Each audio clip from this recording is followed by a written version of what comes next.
오늘 말씀은 이 엘리 제사장과 그의 자녀들의 이야기를 하면서 예수님을 믿는 가정, 특별히 하나님의 백성들, 그 가정이 어떠한 모습이어야 하는가, 또 무엇을 주의해야 하는가, 해야 할 것들이 있다면 무엇인가, 이러한 점들을 좀 살펴보려고 합니다.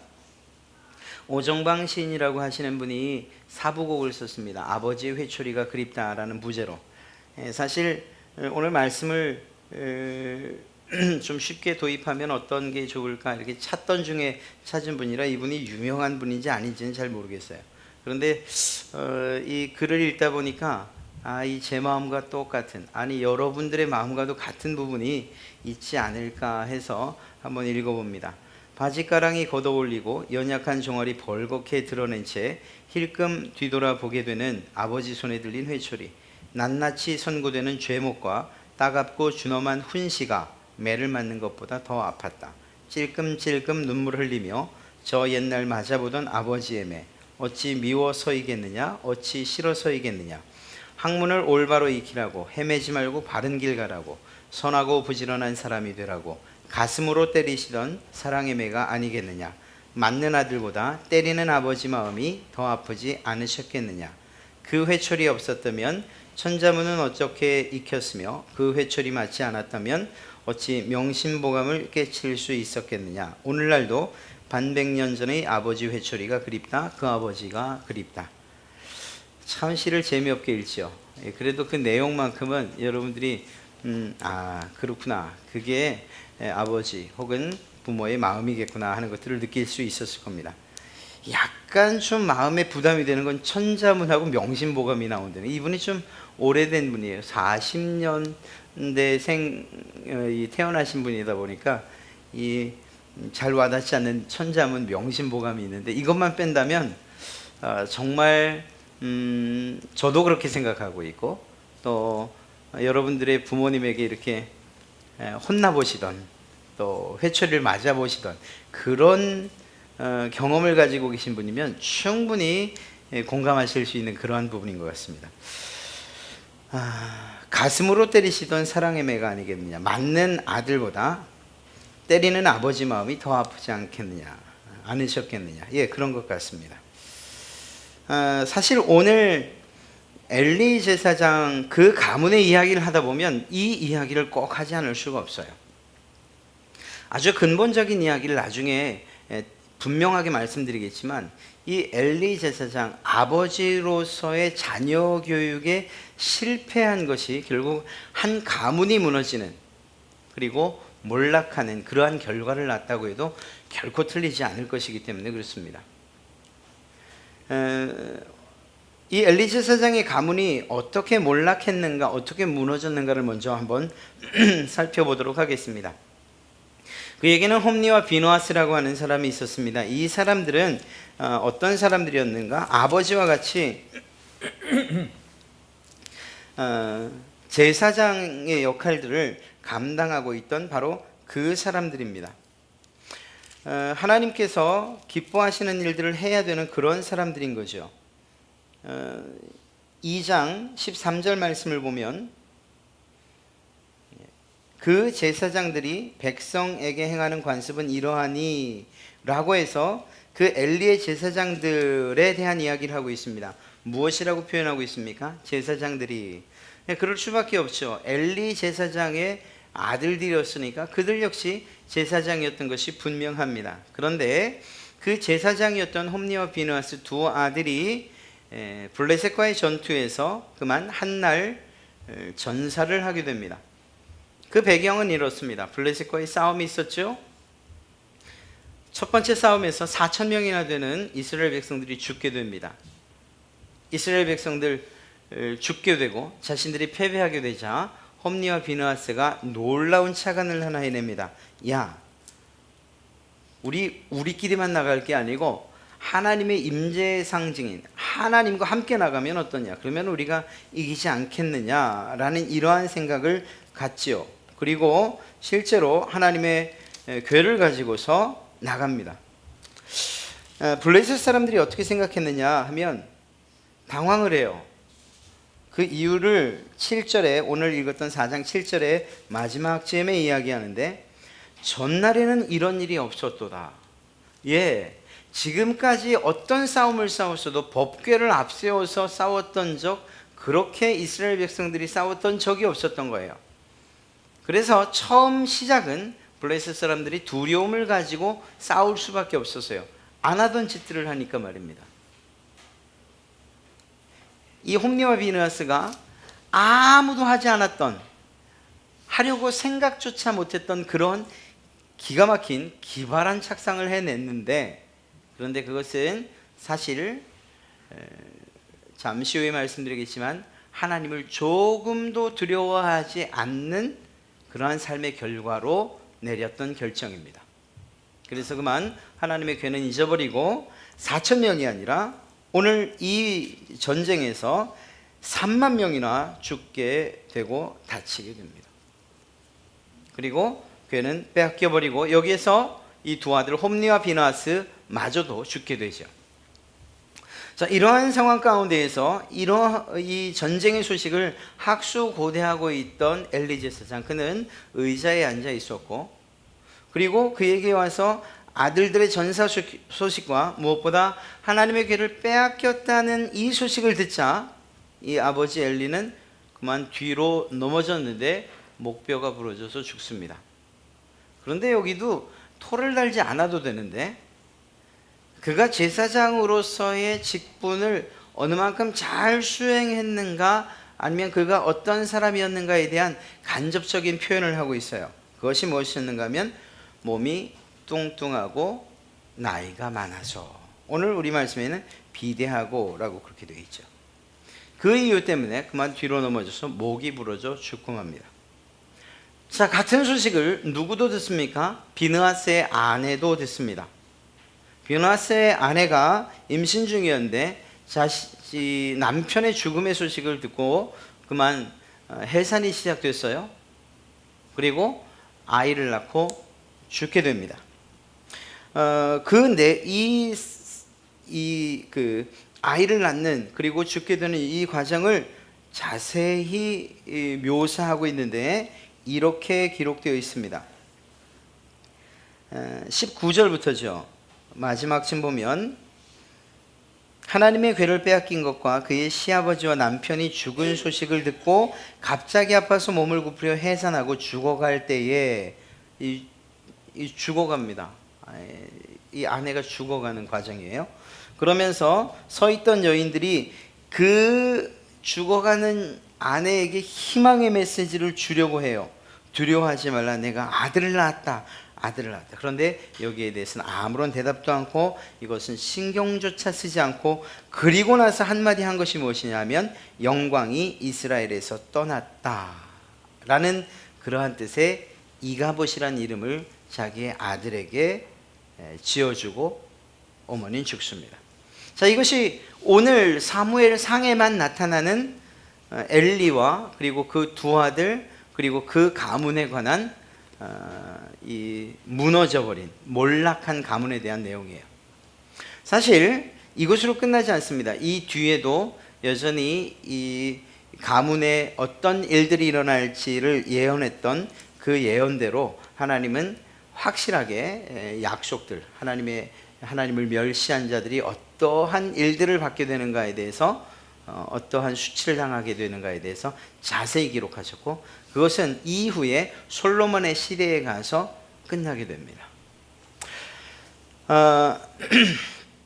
엘리 제사장의 가문, 그래도 제사장의 가문이었고 그 아들들도 제사장의 직분을 수행했고, 그리고 무엇보다 이들이 하나님의 일을 하고 있었다는 데에 있어서 우리는 마음의 이 경각심을 가져야 할 것입니다. 왜냐하면 우리들도 어떤 면에서는 하나님의 일을 하고 있는 바로 그 사람들, 베드로의 표현대로 하면 왕같은 제사장이라고 이미 우리가 불려지고 있는 사람들이기 때문인 거죠. 하나님과의 관계 가운데서 우리가 뗄래야 뗄 수 없는, 오히려 예배 가운데에 주도적으로 우리는 각자 모두가 각각 하나님 앞에 예배드리는 것이라고 이야기해도 결코 틀리지 않기 때문에, 그런 면에서 각자 하나님 앞에 어떤 예배를 드리고 있는가, 그 예배를 통해서 하나님을 어떻게 우리가 표현하고 있는가, 우리의 마음이 어떠한가를 예배에 어떻게 담아내고 있는가 하는 것들을 우리는 이 말씀을 통해서 우리 스스로에게 경고하고 또 그 메시지를 받아들여야 되기 때문입니다. 홈리와 비나스의 악행은 사무엘 1장부터 나오고 있는 것을 보게 됩니다. 사무엘상 1장 3절 말씀을 보면 이렇게 기록하고 있습니다.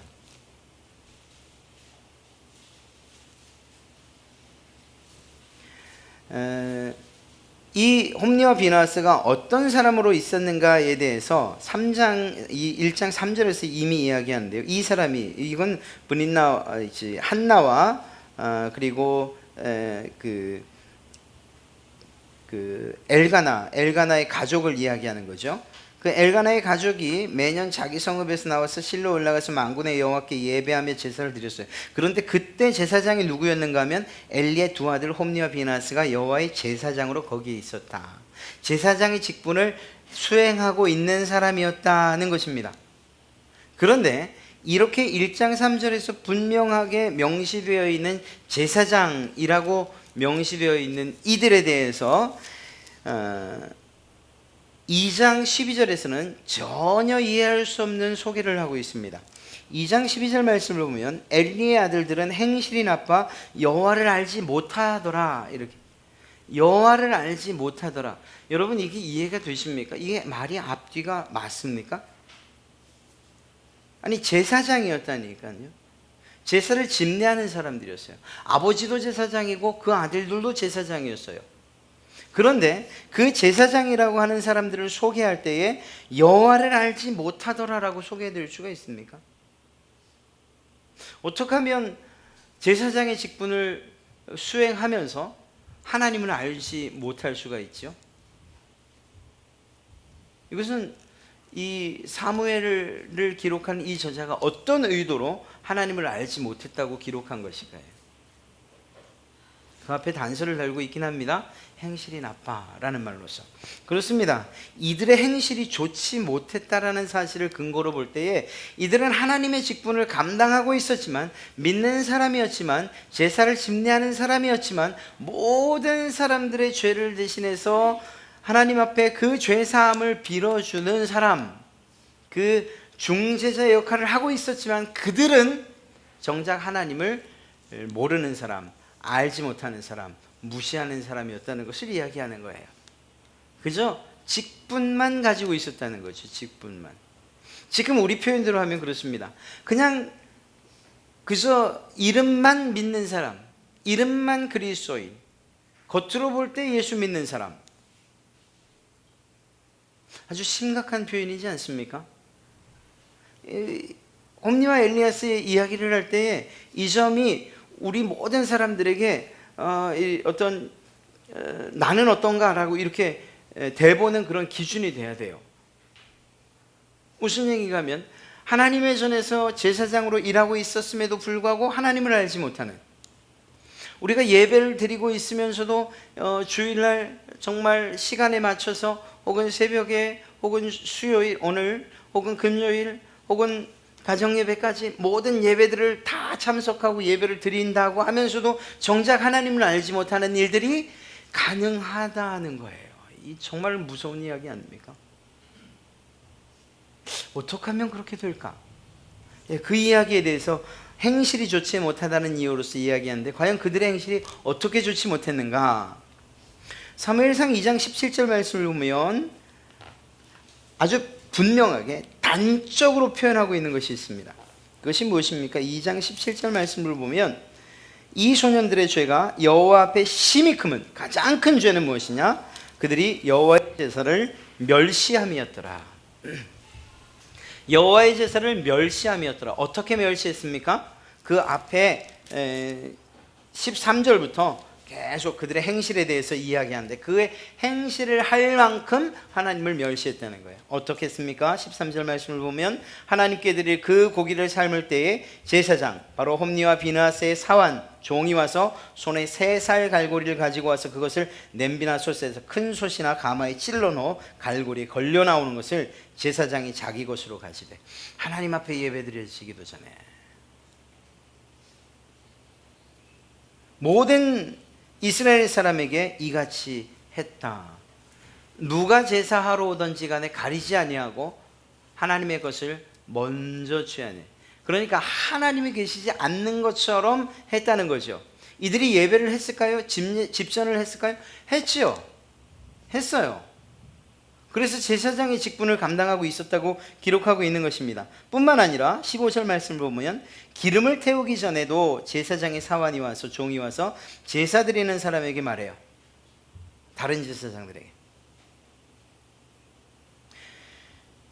홈니와 비느하스 우리 제사장이 그에게 구워드릴 고기를 내놔라. 그들이 삶은 고기를 원하지 않고 날 것을 원하신다. 여러분 이 핏째 먹는 거 물론 구워서 먹겠다고 했으니까 핏째 먹지는 않았겠죠.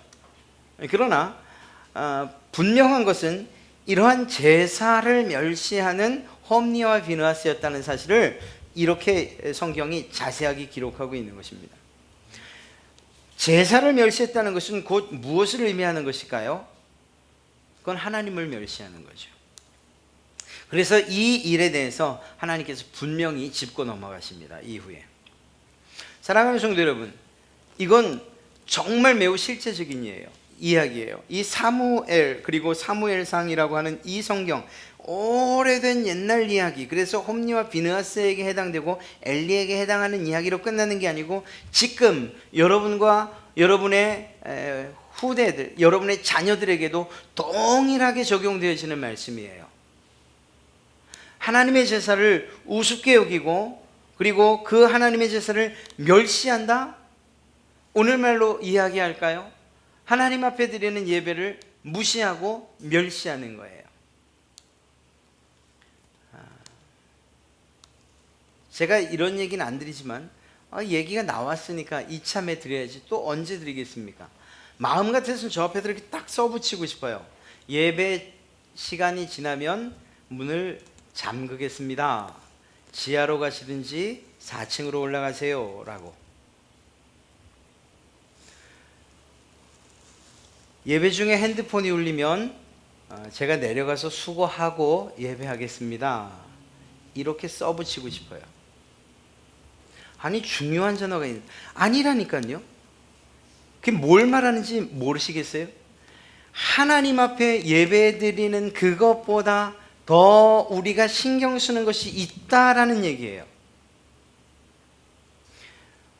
어른들은, 우리 선배 목사님들은 그렇게 얘기하죠.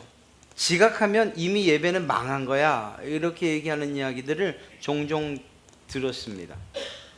지금이야 사실 그렇게 이야기하면, 그래서 문을 닫아버리면 뭐 교회가 여기뿐인가 그러고 갈까봐 그게 가슴이 거기에 가슴이 쫄아가지고 문을 잠그지 뭐. 사실 저건 문을 잠글 수가 없어요. 시건장치가 안 돼 있어서. 할 수만 있으면 장치를 좀 만들어 볼까 싶기도 해요.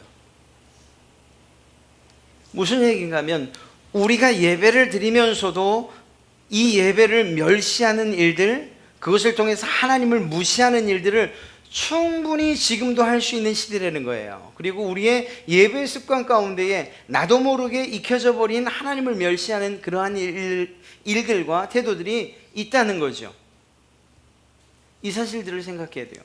예배는 단지 어떤 그 예식으로 끝나는 게 아니고 하나님과 관계되어 있다는 사실을 잊지 말아야 되는 것입니다. 오늘 이 두 사람을 이야기하며 여호와의 제사를 멸시하였다라고 말하지만 그 사실은 다시 돌려 말하면 잠시 후 살피겠지만 하나님을 경멸하는 것과 똑같이 취급하시더라는 거예요.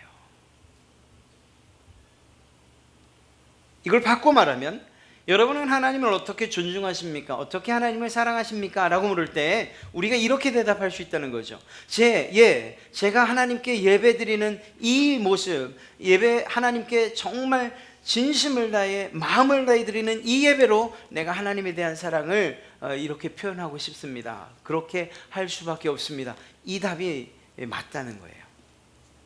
그런 면에서 볼 때 이들은 하나님을 경멸함, 즉 제사를 멸시하는 것을 통해서 하나님을 무시하고 있다는 거예요. 하나님 없이 살고 생각했다는 것을 알 수가 있는 것입니다. 하나님 없이 살다 보니까 하나님의 교회를 가지고 나갈 생각을 한 거예요.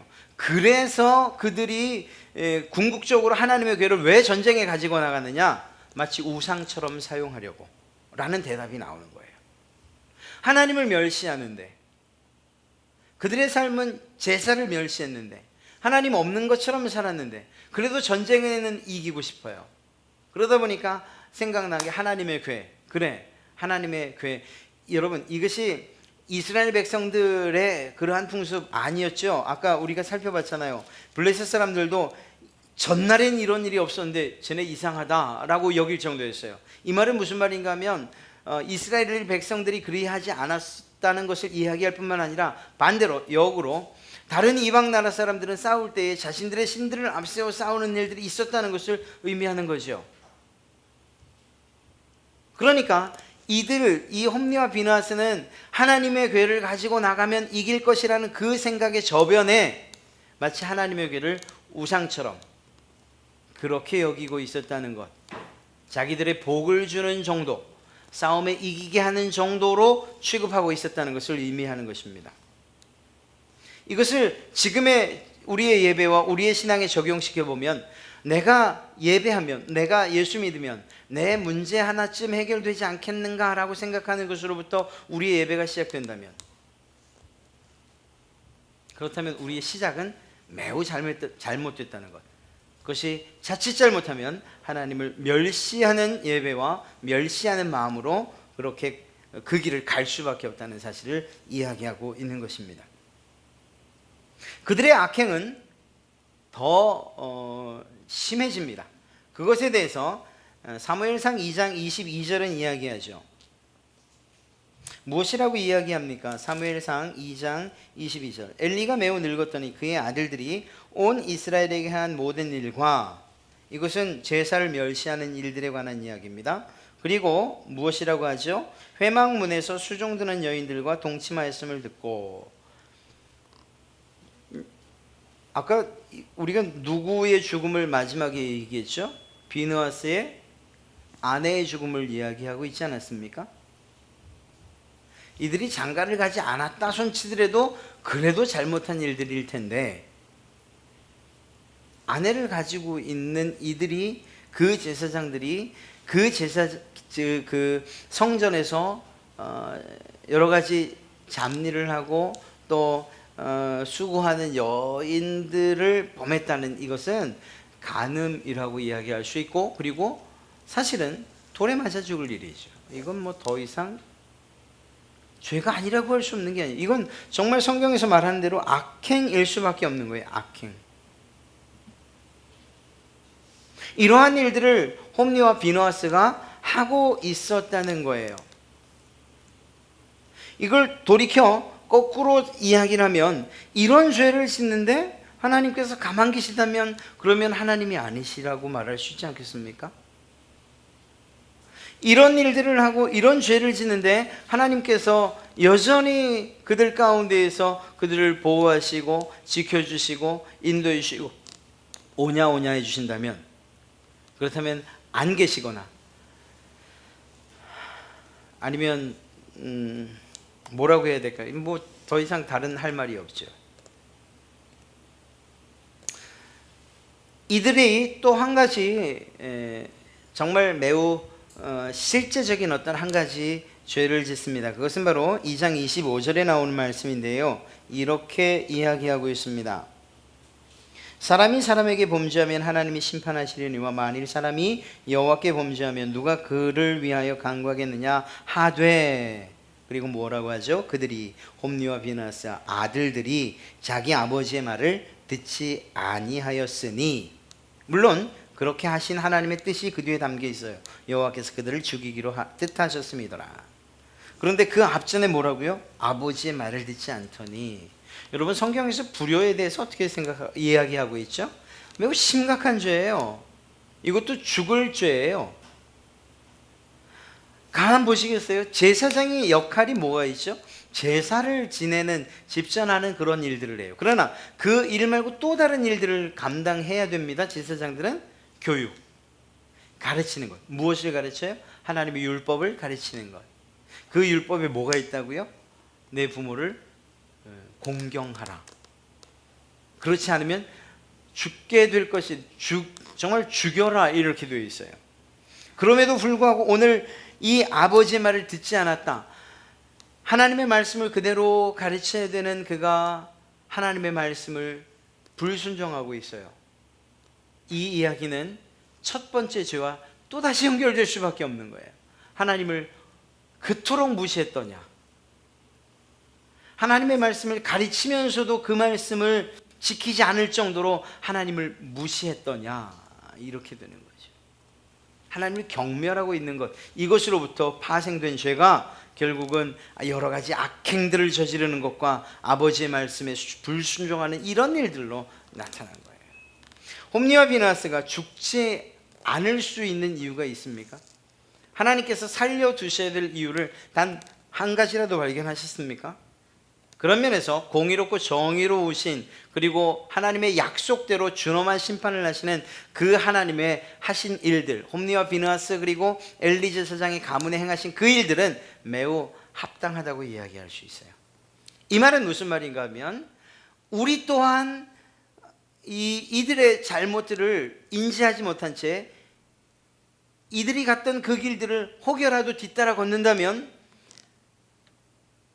이들이 받았던 이 모든 저주와도 같은 그 일들이 우리에게도 일어날 수 있다는 사실을 이야기하는 거예요.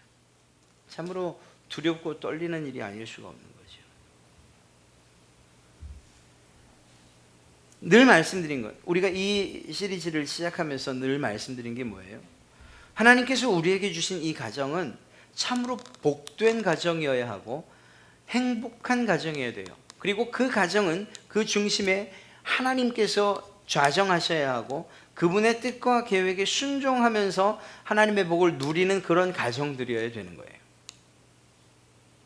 그렇게 볼 때에 하나님이 중심에 있지 않은 가정에 아주 제대로 된 모델이라고 한다면 바로 이 엘리와 그 두 아들, 그 가문이라고 할 수 있는 거예요. 정말 딱 맞는 거예요.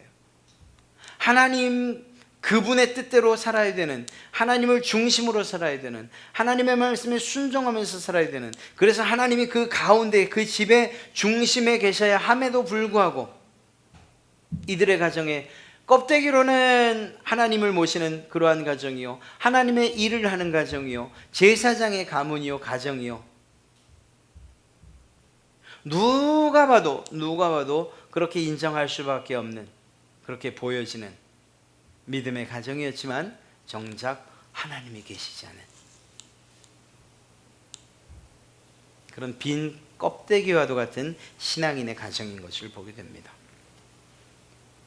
여러분, 우리가 우리 집을 생각하며 우리 각자의 가정을 생각하면 우리의 집안이 이렇다면 얼마나 이 두려운 일일 수밖에 없는 거잖아요. 그래서 오늘 이 말씀을 통해서 그러면 도대체 왜 이런 결과가 나왔겠는가 하는 것들을 살펴보지 않을 수 없는, 결국 이것은 앞서 말씀드렸던 것처럼 부모, 특별히 이 아버지 엘리의 자녀들에 대한 교육으로부터 시작되는 거예요. 말씀드렸죠? 엘리 제사장이 해야 됐던 일들이 무엇일까요? 예, 제사장으로서 제사를 집전하고 그리고 그 제사를 지내는 일들이에요. 그러나 다시 말씀드리지만 제사장의 역할이 그것만 있는 것이 아니라 교육하고 가르치는 일들이 있단 말입니다. 무엇을? 하나님의 말씀. 하나님의 말씀은 그것은 십계명뿐만 아니라 이스라엘에게 베풀어진 모든 율법이 다 해당되는 것이거든요. 그들이 가장 중요하게 여기는 자녀 교육, 이 교육에 있어서 가장 중요하게 여기는 이 쉐마 교육, 바로 이 하나님의 말씀을 어떻게 마음에 새기고 그리고 그 말씀대로 어떻게 살아가야 하는가에 대한 그 교육이 이스라엘 교육의 중심이라고요. 중심. 엘리 제사장도 그 일을 했을 거예요. 하나님의 말씀과 그 율법을 지켜야 된다. 그리고 그것들을 강론하고 너희가 어느 곳에 있든지 간에 무슨 일을 하든지 간에 하나님의 말씀대로 살아야 된다. 그 말씀 지키면서 살아야 된다. 이것들을 늘 가르치는 사람이었다고요. 90세가 넘도록 그 일들을 했던 사람이에요. 가르치는 일들을. 그러나 정작 누굴 못 가르쳤죠? 자녀들을 못 가르쳤죠. 성경엔 그 이유를 아주 분명하게 이야기하고 있어요. 너무 정확하게, 아주 소름이 끼칠 정도로 정확하게.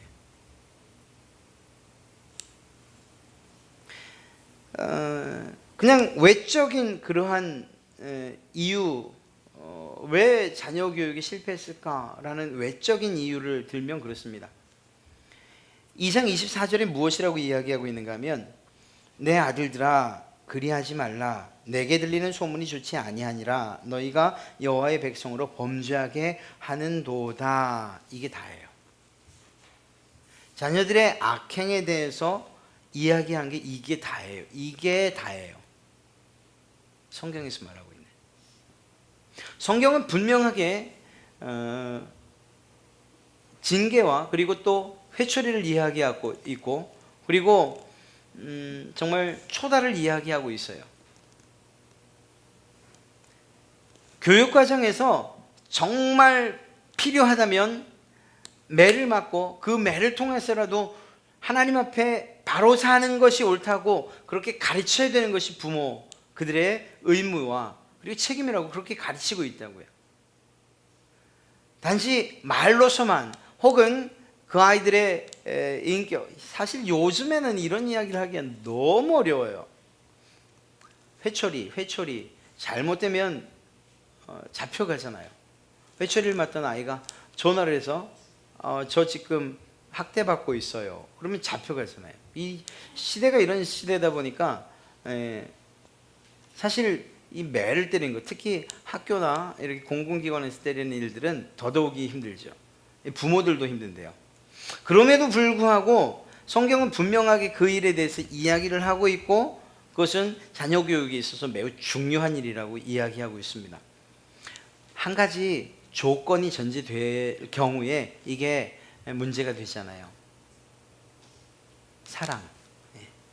아까 우리가 읽어드렸던 그 시를 봐도 거기에 분명하게 나와 있잖아요. 어찌 미워서이겠느냐, 어찌 싫어서이겠느냐. 가슴으로 때리시던 사랑의 매가 아니겠냐. 자녀들이 사랑의 매라는 사실들을 깨달으면 사실 그것들에 대해서 분한 감정이 생기잖아요. 요즘의 자녀들, 요즘뿐만 아니죠. 뭐 예전에도 마찬가지였어요. 예전에 어른들이 더 심한 경우가 많았죠. 일단 무조건 때리고 봐요. 그리고 나면 아이는 왜 맞았는지 몰라요. 그러면 뭐가 분노가 쌓이는 거죠. 만약에 여러분들이 혹시 아이들을 이렇게 훈계하거나 혹은 작은 회초리라도 때리셔야 될 일이 있다면 그렇게 하세요. 왜 맞아야 되는지에 대한 명백한 이유를 분명히 밝히세요. 그건 두 가지 면에서 좋습니다. 첫째는 여러분들이 흥분된 감정을 가라앉힐 수가 있어요. 제가 많이는 안 때렸는데 그래도 조금의 경험에서 나온 거니까 충분히 입증된 거예요. 일단 때리는 부모가 네가 도대체 뭘 잘못했는지에 대해서 논리정연하게 그 아이가 알아들을 수 있을 정도로 이야기하다 보면 일단 내 감정이 좀 수그러들어요. 그리고 또 한 가지 무엇인가 하면 상대 아이가, 즉 내 아이가 내가 왜 맞아야 되는지에 대한 명백한 이유를 알면 그러면 분노가 생기지 않아요. 이 감정으로 서로 부딪히는 일은 없어지는 거예요. 자, 이러한 사실들 어찌됐거나 그리하지 말라라는 이 단 한마디로서 이 자녀들의 악행들을 말릴 수 없었다면, 그렇다면 좀 더 강한 그러한 제재가 있었어야 되는 거죠. 그런데 그 일을 왜 못했느냐? 제가 그걸 말씀드리려고 하는 거예요. 사실 이 자녀들이 부모들에 대한 존경, 더 나아가서 하나님에 대한 존경이 있었다면 이렇게까지 하지 않았겠죠. 그런데 이런 일들을 하고 있음에도 불구하고 이 아버지가 그리하지 말라는 그 이상의 이야기를 하지 못한 이유를 성경은 분명하게 이야기하고 있어요. 그것이 무엇인가 하면 바로 29절 말씀이에요. 2장 29절 말씀을 보면 그 대답을 해주고 있습니다. 같이 한번 읽어볼까요? 시작. 너희는 어찌하여 내가 내 처소에서 명령한 내 제물과 예물을 밟으며 내 아들들을 나보다 더 중히 여겨 내 백성 이스라엘이 드리는 가장 좋은 것으로 너희들을 살찌게 하느냐. 뭐라고 말씀하고 있죠? 나보다 더 중히 여겨. 누구를? 내 아들들을. 누가? 엘리가. 사랑하는 성도 여러분, 내 아들을 사랑하기 때문에 라고 말하지만 그러나 그 모습을 그대로 그 자녀가 보고 배운다는 사실을 아십니까? 그래, 내가 더 중요하지. 하나님보다 내가 더 중요한 거야. 이러한 생각은 그 이후에 설령 홈리와 비나스가 살았다 할지라도 그 아들들에게 똑같이 이어질 거예요. 너희가 더 중요해.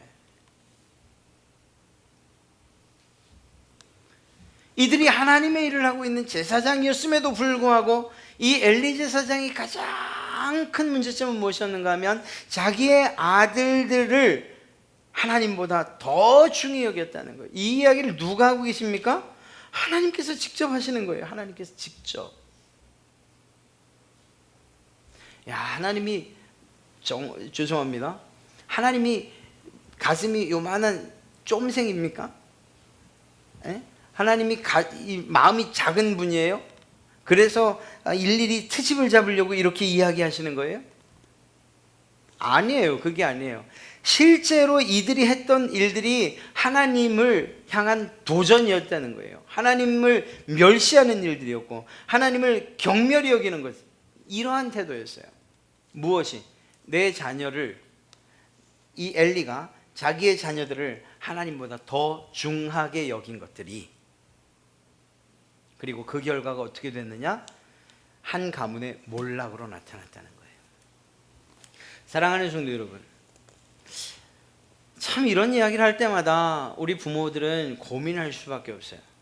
아니, 그래도 하나님이 나한테 주신 자녀들인데 내가 그들을 중하게 여기지 않으면 누가 내 아들을 중하게 여기겠는가? 그러나 그 비교의 대상을 하나님과는 나란히 두지 말라는 얘기예요.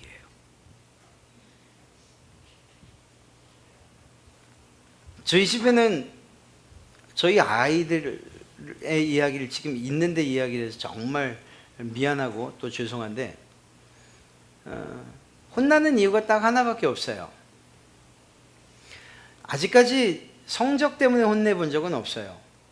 저희 아버지는 성적 때문에 저를 무지하게 혼냈는데, 왜냐하면 그렇다고 올라가질 않아요. 매를 맞아서 성적이 잘 올라간다? 그건 일시적이고 하여튼 무슨 수를 쓴 거예요. 제 경험을 보면. 그래서 맞아서 성적 올라가는 법은 없어요. 물론 그것 외에도 또 혼날 만한 여러 가지 이유들이 있지만 그런 것들로는 아직 혼내본 적이 없어요. 그래도 큰아이부터 마지막 아이까지 이것만큼은 무지하게 혼났어요. 사실 이게 제가 완성된 이야기가 아니기 때문에 말씀드리기가 조금 두려워요. 지금 보니까 지금도 아직 아닌데요? 이러실까 봐. 조금 양해를 하고 들어주세요. 예배에 대한 것만큼은 제가 저희 아내와 함께 무지하게 강조를 해요. 예배에 빠지지 말고 할 수 있는 대로가 아니라 예배 늦지 말고 예배 졸지 좀 말고. 한편으로는 그러죠. 야, 아버지 소리가 얼마나 심했으면 졸고 앉았겠냐. 뭐 이런 자주 섞인 내 스스로 생각도 하지만 그래도 졸지 말고. 어느 날 예배 말도 없이 빠졌어요. 그날이 아마 저희 큰아이가 가장 크게 혼났던 날일 거예요. 해군 목검으로 맞았어요. 근데 그게 저희 집은 좁은데 해군 목검이 이만해요.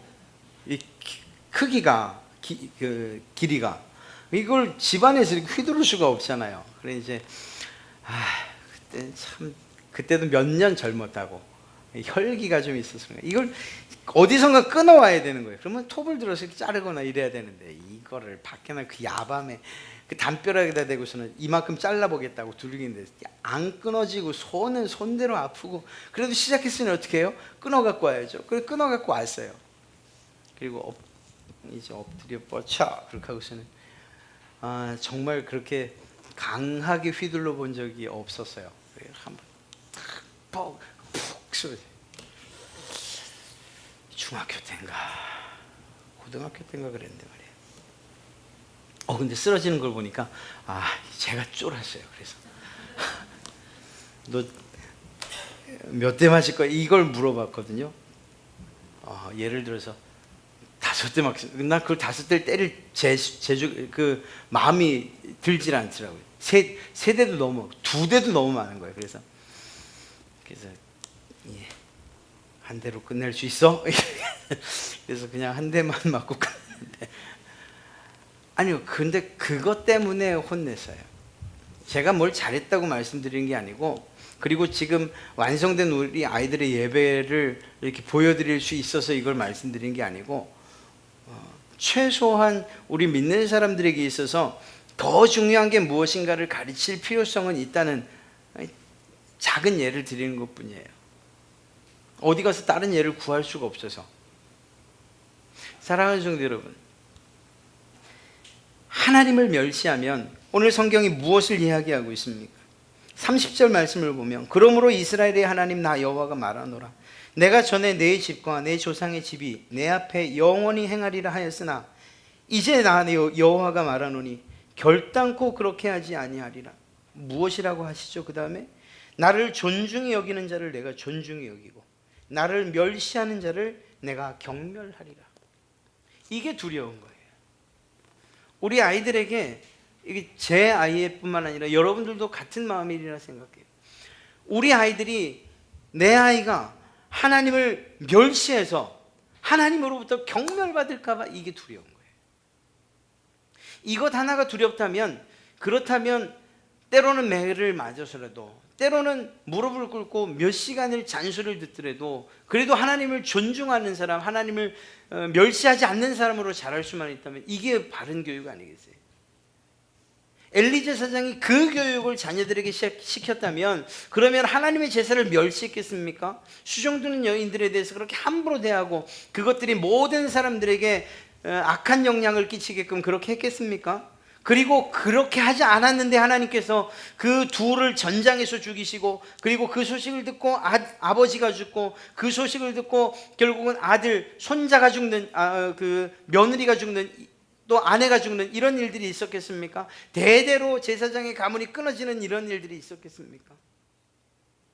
하나님을 멸시하고 그 하나님께서 되갚듯이 경멸한 결과가 이렇게 나타났다면 우리가 마땅히 하나님을 멸시하는 일들은 해서는 안 된다는 사실들을 뼈저리게 타산지적으로 삼을 수 있어야 되는 거죠. 하나님을 멸시하고서야 우리가 어떻게 살 수 있어요? 하나님을 멸시하고서 아니 이걸 바꿔 얘기하면 하나님이 여러분들을 경멸한다고 하면 나를 내 자식들을 하나님께서 경멸한다고 하면 사람들에게 경멸받는 일들도 치욕스럽고 수치스러운데 만군의 하나님 여호와께서 여러분들의 자녀들을 경멸히 여기면 그러면 여러분들 편안하게 사실 수 있겠어요? 그 아이가 대학을 아무리 좋은 데 나오고 좋은 직장 가고 그리고 좋은 결혼을 하고 그리고 사회에서 성공을 하고 학자가 되고 또 때로는 장관이 되고 그래서 세상에서 떵떵거리고 산다 한들 하나님께서 그 아이를 경멸한다고 하는 사실을 안다고 하면 그러면 그것이 여러분들에게 위로가 되시겠어요? 우리에게 위로될 일이 아니에요. 우리 부모들이 가슴을 치면서 하나님 내가 잘못했습니다. 내가 이 아이를 제대로 가르치지 못해서 하나님을 멸시하게 그렇게 가르쳐서 이런 결과가 나왔습니다. 하나님 용서해 주십시오. 가슴을 치면서 정말 하나님 앞에 회개하고 통곡할 일인 거죠. 세상에서 어떻게 사느냐, 세상에 어떤 기준을 사느냐, 세상에 사람들이 그를 어떻게 바라보느냐, 내 아이들을 어떻게 인정하느냐, 이것들이 중요한 것이 아니고 하나님께서 내 아이를 어떻게 보시는가, 이게 중요한 거죠. 이 일은 무엇으로부터 시작되는지 아십니까? 오늘 그를 아들들을 더욱 귀히 여겼다라고 말하고 그들을 조용히 말로 타일렀다, 체벌하지 않았다, 혹은 처단하지 않았다, 이렇게 결론을 삼는 것 같습니다만 더 중요한 게 있어요. 엘리가 그렇게 살지 않았던 거예요. 엘리가 하나님을 무시하면서 살았던 것이고 엘리가 하나님을 멸시하면서 살았던 거예요. 아버지가 그렇게 살아서 자녀들이 그렇게 되는 거예요. 제가 얼마나 지금 떨면서 이야기를 하는지 알 수가 없어요. 여러분들도 이 성경을 읽을 때 제가 지금 떨리는 것만큼 여러분들도 그렇게 이 성경이 읽혀져야 돼요. 우리 아이들의 미래가 결국은 내 모습이었다, 내 아이들의 신앙이 결국은 내 모습이었다라고 생각하게 돼요. 지금이라도 늦지 않았다면 지금이라도 하나님 앞에 나와서 정말 회개해야 되는 것이고 하나님의 긍휼을 구해야 되는 거예요. 하나님, 내 아들이, 내 딸이, 내 아이가 하나님을 멸시하지 않게 해주십시오. 그래서 하나님에게 경멸당하는 일 없게 해주십시오. 이것이 우리의 기도가 되어야 되는 거죠. 사랑하는 성도 여러분, 마지막 날에 이들의 가문에 대해서 무엇이라고 이야기하는지 아십니까? 36절 말씀을 보면 이렇게 이야기하고 있어요. 그리고 내 집에 남은 사람이 각기 와서 은 한 조각과 떡 한 덩이를 위하여 그에게 엎드려 이르되 청하노니 내게 제사장의 직분 하나를 맡겨 내게 떡 조각을 먹게 하소서. 이 얼마나 비참한 일입니까?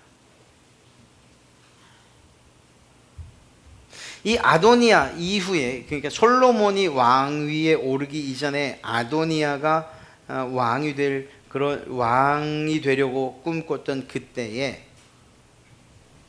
다윗 편에서 있던 아비아달이 솔로몬이 아닌 이 아도니아 편에 붙습니다. 바로 이 아비아달의 이야기를 하는 거예요. 아도니아의 그 계략이 발각된 다음에 결국 솔로몬은 다윗에게 허락을 받아서 다 처단해요. 그런데 이때 이 아비아달은 돌려보내요, 고향으로. 내가 널 죽여 마땅하지만 그러나 했던 일들이 있으니까 내가 살려주마. 쫓겨가요. 이 말씀이 그렇게 이루어지는 거예요. 하나님이 약속하시고 하나님이 그렇게 아마 한 일들이 한 번도 이루어지지 않은 일이 없어요. 반드시 이루어져요. 그렇게 본다면 오늘 말씀대로 나를 존중히 여기는 자를 내가 존중히 여기마. 이것이 우리에게 힘 있는, 그리고 우리에게 위로가 되는 그런 말씀이라면, 나를 멸시하는 자를 내가 경멸하겠다라고 하는 말은 두려움으로 받아야 되는 말씀이죠. 첫째는 우리가 하나님을 멸시하지 않고 하나님을 존중하는 그런 삶을 사는 모습으로 우리 부모가 살아야 되고, 우리의 자녀들도 그렇게 살아갈 수 있도록 해야 되며, 혹시 그 길을 가지 않는다면 때로는 우리의 마음이 아파도 그들을 더 중하게 여길 것이 아니라 하나님의 말씀과 하나님의 뜻을 더 소중히 여겨서 그들을 때로는 채찍질하고 그들을 정말 마음으로 권면하고 훈계하고 하나님의 길에 들어서도록, 그래서 하나님을 존중하며 살도록 우리 부모가 해야 될 일이 바로 그러한 일들 아니겠습니까? 오늘 엘리와 그 아들들의 이야기를 살피면서 우리 부모된 자들이 어떻게 살아야 하는지, 그리고 그 가정 안에서 하나님을 존중히 여기는 삶을 어떻게 살아야 하는지, 이러한 사실들을 살펴봤어요. 사랑하는 성도 여러분, 오늘 말씀대로 정말 하나님을 존중하는 부모님들, 그리고 또 그 아래서 정말 잘 말씀으로 양육받고 교육받아 여러분의 자녀들도 하나님을 존중히 여기는 그러한 자녀들 되시기를 주님의 이름으로 축복합니다.